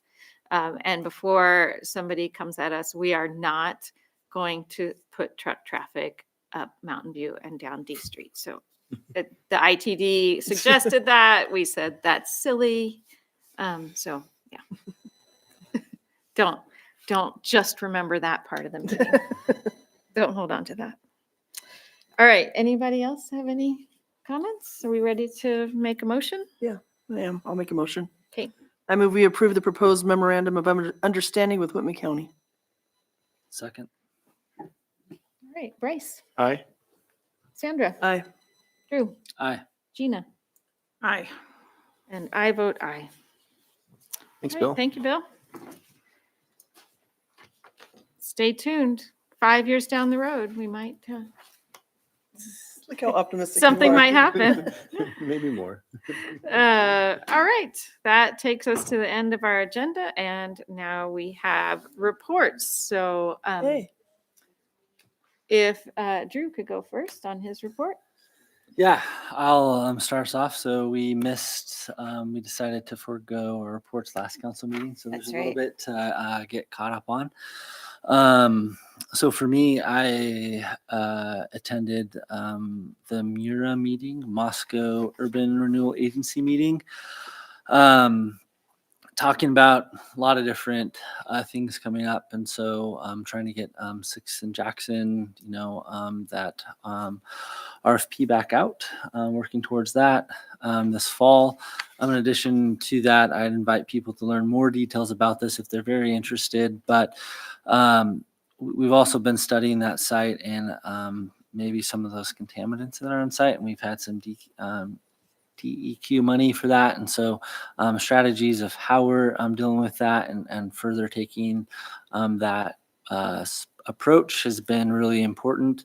I'm not going to pretend I'm an expert in that, but that's why we have meeting minutes for people to go back and read. But I am happy to answer any questions that public or anyone else may have about it. But I think it's really important. And I think it's also important to recognize with that organization that Sandra and I sit on, we also did just about a month ago did approve the budget for that, even though I mentioned that last time. And so exciting things to come this fall and winter are in the process. But it is an early meeting. It does start at 7:30 in the morning if you're ever wanting to come. So other than that, I was able, unfortunately had to miss historic preservation, but they're getting ready for their orchids ceremony here this fall. Picking finalists and selecting. Do you have a date in on that? They do. I don't have it. Okay, nope, that's fine. Sorry. It's Didn't mean to on put you on mine, the though. I spot. do know that. So I can find it though and send it to you. So that's exciting. Again, I was at we saw Farmers Market Commission here tonight. They're always up to great things, and as you talked about, I don't think I really need to go over that too much. But there are some events coming up that we'll be doing. I am very curious to see everyone's costumes for the costume contest. So, but they're constantly working on new things, and I'm improving processes, and I am constantly looking things up on my phone to figure out what they're talking about. So, but I'm getting better. And that I do want to say, even though it's been a couple of weeks, I think I know Haley's not here tonight, but I don't oversee Parks and Rec Commission. But from my perspective as a citizen of the community, I think our pool and parks had a really successful summer, as I spend many late afternoons and Saturdays there at our pool. Thankful for the events that happened there. And currently, I'm at the soccer fields 4 nights a week, and it is great. A lot of good community involvement. So, Do you have a Halloween costume picked out yet? Soccer? I don't Soccer want. coach. Yeah, I don't want anyone to steal my thunder. So Sure. Okay, yeah, So, yeah. Hold those cards Yeah, close. hold them Yeah. close. I am hoping for a W. So All right. Gina. Oh, I'm still laughing at the whole. Okay, so on September 2nd, I went to the Tree Commission You knew I was going to talk about this. Currently, right now, there is one vacant spot on the tree commission. I want to encourage any and all of you to give this a thought. This is a seriously fun and dedicated group of people, and I promise you will walk away from each of the meetings going, that was the coolest thing. It won't just be me. You can be that way too. They will be at the farmer's market, and I'm reading this to you because there are three pretty serious, we're giving away seedlings for the fall. The fall is a really good time to plant trees. And so the tree commission will be offering ponderosa pines, rhodosier dogwoods, pretty little dudes, more smaller. And then the potential for, you're giggling. They are. The pretty little dudes is what got me. They're such pretty, they're pretty Little good dudes. winter color because the twigs are either red or yellow and they're just beautiful. So go with that. The third seedling will either be a red flowering currant, which could cause somewhat of a stampede. I'm telling you, this is a big one. Or a Burr English oak. And that's the cool big fat acorns with the fur kind of around the edges of the cap. Really cool, very serious trees with fun little acorns. So again, one opening, I want to encourage you. It's fun. You'll know all about this kind of stuff way before anybody else does. And they will be at the council giving their annual report on November 3rd. So you certainly don't want to miss that. If you can do it in person, it's way more fun, but you can do the YouTube thing. You know, you can wear your pajamas that way, I guess, a little more. Okay. And then I also went on September 11th to the Transportation Commission. I got to tell you, Scott was there with me. He's actually the chair, and he runs it with an iron fist. Let me just say, we do not mess around in that committee. But what was really cool is Mr. Park that comes here and speaks about some of the concerns he has about the bikes and things like that. Also came to the Transportation Commission the other night, and it was really cool seeing kind of that ground up function that we have. It was very good. There's some concern less about the scooters, right, Scott? I mean, they're doing a good job of kind of picking them up more than we expected. You know, I didn't notice. and well, there's been one by my house for a while. Sure, I'll agree with that. But they're better about it than they were in the beginning. I'm trying to look for improvement. Mr. Park and I think our commission too, we're interested in looking at bicycles on sidewalks, you know, and how that pedestrian, bicycle, scooter collision potential happens, you know, and what ways we can do that, increasing safety there for both bicyclists and scooterers. And then, you know, pedestrians as well. So interesting. It was very, and an increased concern about the safety in that neck of the woods there where you turn kind of onto, what's the road behind Rose Hours? Almond. And so it's there with light cast, you know, where we've all figured out we can, you know, not have that one merge. So just some really good thoughts to bring into the Transportation Commission while we're looking at our multimodal plan update. What else? So interestingly, so we asked about on the scooterist concept, we were looking at, you know, show us what's happened, right? And so the ride starts from when they came in June was 540. Okay. So in August, it was 2,000. So students probably helped a little bit, right? But that's a pretty good uptick. The average distance traveled in miles, 1.9 in the beginning. So we were really adventuresome then. We're about 1.5 miles now, you know, so we're honing our skills on the scooters. They're cutting the corners tighter and running people They off the might road. be. They might. They You never are. know. No, I do know.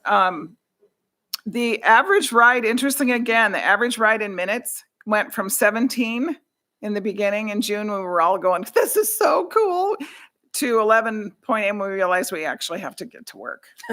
You know, so interesting stuff. Our next meeting will be in October. God, I can't believe it's October already. And I think that's all I have for you. Yeah.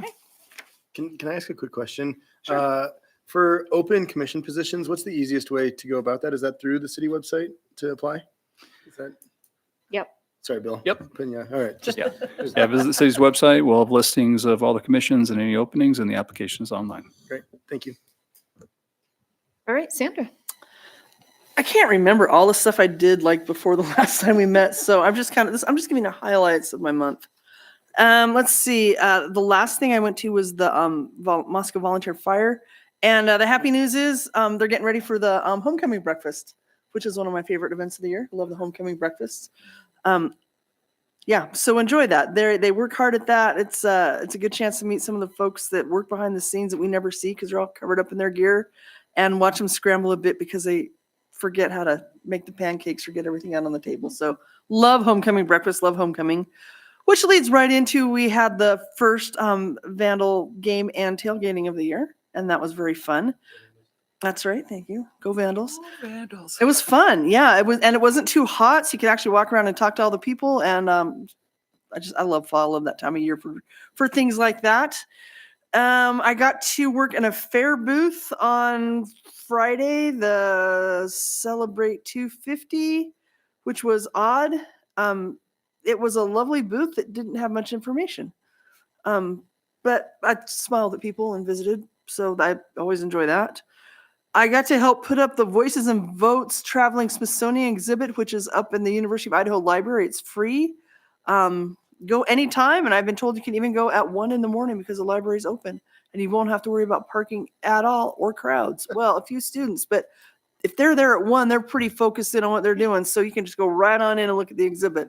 But you can go in pretty much anytime you want. It's on 2 floors, pretty interesting. And a really great thing that the Smithsonian does for their rural communities. I've worked on a couple of those projects before, and it's nice to have the Smithsonian come to your town and try and help out a little bit. I also, yep. Sorry, how Go long ahead. is it there for? I want to say the second week in October, and I couldn't remember that, and I couldn't get my phone to work because it's old, and I'm trying to nurse it along, and I think I've gone past the nursing stage, so I'm not sure. But October, if you go the first week of October, I think you're good. The other couple things, League of Women Voters had their Back to League night, and part of that also is their speaker series, which is starting up again pretty much every Wednesday. Look at their website just in case, but every Wednesday noon to 1, they have a speaker series. They have a speaker come in and talk about just a lot of different things going on in the world. I found them fun, but then I do like a good lecture. But they're at the 1912 Center, and there's probably more, but I think that's good for now. So, we had Pride. It was successful Pride, along with the first tailgating and football game of the year. So that was tough. Well, I know I was saving the last for that. Yes. And then the very best part of the year, we had Howling at the Hamilton talking about closing down the Hurt Pool. Thank for all the staff. It was great. And we had a thunderstorm and hail, and we had to hide under the shelter, and people still stayed. And their dogs just sat there with them. It was weird because my dog wasn't there. I'm sure she was under a bed somewhere. But everyone else there just hanging out with their dogs, waiting for it to go. And just like all pool rules, you had to wait half an hour for the last thunder sound booming to quit. People waited, and they came back, and about 250 folks and their dogs came. And the winning jump, I can't remember the name of the dog, but the dog went almost 14 feet in the dog jump. So all in all, a great day at Howling at the Hamilton. Saw friends' dogs there. Pictures of friends. I saw your dog. I saw Haley's dog. And then worked with the chief's wife at that, because we work together at that every year, and it was just I could go on for days, and I won't, but it was awesome. All right, Bryce. Yeah, thank you, Madam Mayor. Going back a little bit here, attended Public Works and Finance last week. I also attended the Moscow Arts Commission last Tuesday. And the Moscow Arts Commission is getting to be pretty busy with upcoming big public art projects, including East City Park Stage, including the city shop. And we had Cody Riddle come in last week and gave a really nice presentation on the needs and the possibilities for the East City Park Stage and East City Park as that project continues to move along. So it was a really fruitful and productive meeting last week. Also had Planning and Zoning Commission last Wednesday. And right before that, I attended briefly, but I attended, I went down to the Chamber of Commerce because they had their new batch of Leadership Moscow students. Oh, yeah, that's. So I went to go meet the folks that are in that now, and there's good enthusiasm, good excitement for what that class and what that opportunity provides, meeting various stakeholders throughout the community, which was exciting to see and be there for a little bit. This upcoming weekend is the Electric Transportation Fair at PCEI from 12 to 3 on Sunday, the 21st. And I bring that up as the liaison for the Sustainable Environment Commission. And they're very excited about this Electric Transportation Fair. They've got a lot of different folks, both kind of in the automotive and the bicycle and the scooter world, to just think about alternative forms of transportation that don't rely on fossil fuels. So it's kind of an exciting thing, and it's exciting that the PCI is hosting it. So that's 12 to 3 this Sunday. And then something not at all in my official capacity as a city councilor, but it was something that brought me a lot of pride, brought me a lot of joy, is not this past weekend, but the weekend before. I went back to Kansas City, which is where I'm from, to attend my 20th high school reunion. Which was kind of a trip in and of itself. But I was so proud to talk about Moscow. And when people, that you haven't connected with in 20 years are like, what are you doing? It was very easy to be excited to represent this community from afar. It was very easy to talk passionately about our community, about our people, and kind of the life that we all get to live up here. So just coming back from that trip, it inspired a lot more.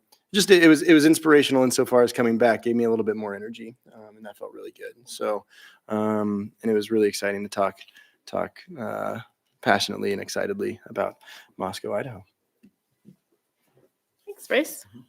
All right. As for me, yeah, it's been, I guess, a month since we reported. So, Fair and Affordable Housing Commission, we had a great meeting where weirdly they drafted a letter to us. So I didn't feel like I had much to say about a letter that's aimed to me. But anyway, about starting a housing authority. So that is working its way through the system here. And will be something that the full council can review at some point as it moves along.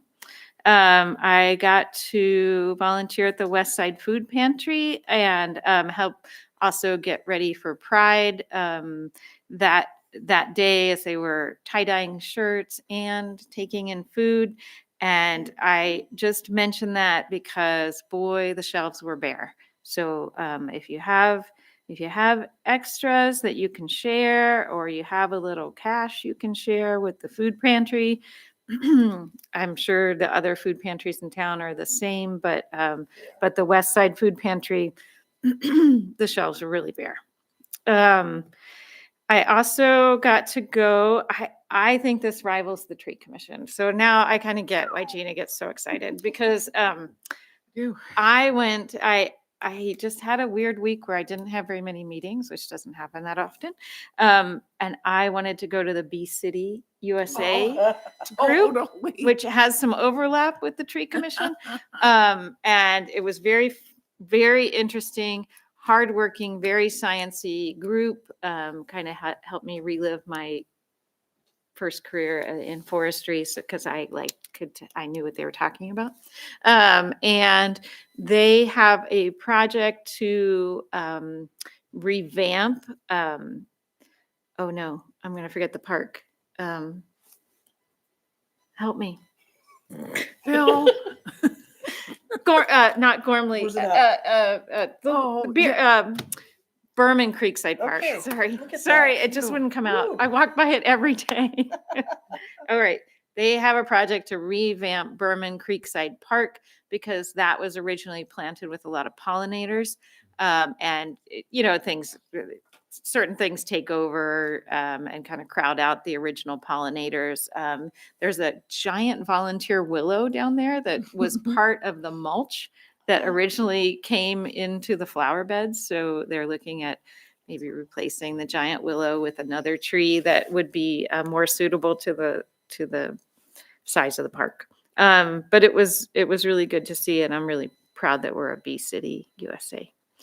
Also got to spend time at the fair, and volunteered there. But the best part was I got to judge this year. I had the honor this year of being selected to be the celebrity judge, which sounds like a really low bar. The celebrity judge for the chicken, the fur and feathers costume contest, where both the 4-H kids and people in the community make costumes for their chickens and rabbits, and then they bring them to the fair. And it was probably the best clean fun I've had in quite a while. I gave the grand champion prize to a group of 4 friends who had 3 chickens, 3 young, tween teenager girls who Species, please. they were I'm just kidding. chickens. Just kidding. They were chickens, and they dressed them up as a rock and roll band. So one was the singer, one was the drummer, one was the guitarist, and they all had costumes and props.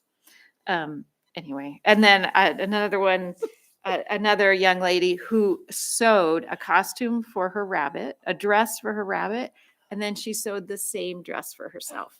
Oh, Pretty remarkable. Anyway, you can tell I had a lot of fun. Also went to Howlin' on the Hamilton with my dog, and I'm happy to say that she got in above her ankles this year. yep. Ooh. Which is a big step for Very her. good. Yeah. Other than that, I think that's about it for me too. Been a busy month. Mhm.